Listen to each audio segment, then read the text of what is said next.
ओ किदा भी नसरीन चाचा छामा।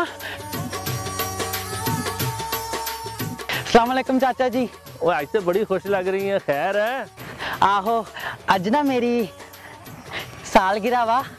हाँ ऐसे वास्ते निकले हूं ना, तेरे वास्ते बर्थडे कार्ड लेके आए हैं। थानू मेरी सालगिरह याद सी? ले तेरी सालगिरह मैं भूल सकना भला?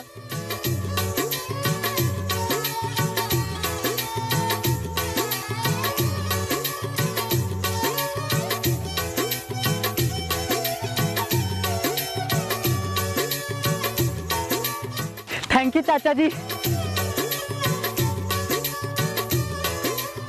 वैसे नसरीन तेरी उम्र कितनी हो गई है? चाचा जी एहो जी गल्लां नहीं पुछदी हुंदियां। और नसरीन तेरा मियां किथे गया है? वो किथे बाहर गए ने, मैनू लगदा मेरा गिफ्ट लैन गए ने। फिर मैं हुणी फोन कर दी।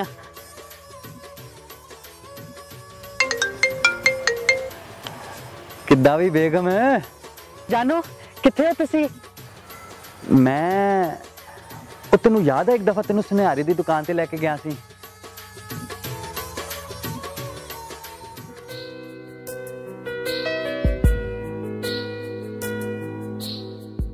ते तेनू सोने दे कंगन बड़े पसंद सी उत्थे।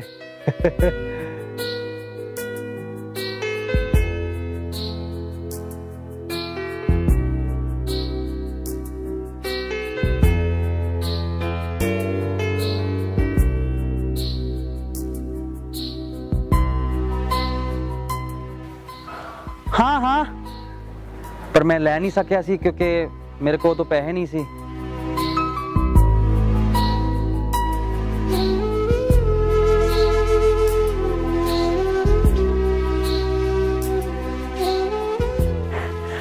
हाँ हाँ वो मैं किस तरह भूल सकती हाँ। हाँ ओदे बिल्कुल सामने एक सब्जी वाली दुकान आ, उत्थे खलोता मैं। चंगे चंगे टमाटर पाई यार, पिछले दफा गले देते सी तू। मैनू लगदा अज तुसी कुछ भुल गए हो। कुछ भुल गया? ओए याद आ गया, मैनू याद आ गया। रख फोन। ओ लियाकत 6 रोटियां लाई यार। रोटियां भुलन लगा सी। तेरे कद्दू किस तरह?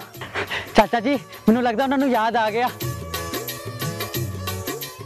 चल आजा फिर नसरीन, तेनू आज गरम गरम जलेबियां खवावां। गरम गरम जलेबियां? हाय रब्बा।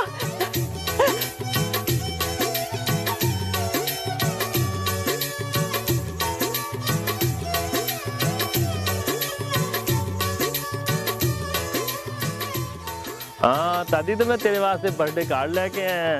ये निकलदा ही नहीं अज जो कड्ढण लगदा। पड़ी इदा लगदा इसमें किसी ने हाथ पाया आप तो। हाँ इस निकल जा हुण यार। मैं करदा है करके।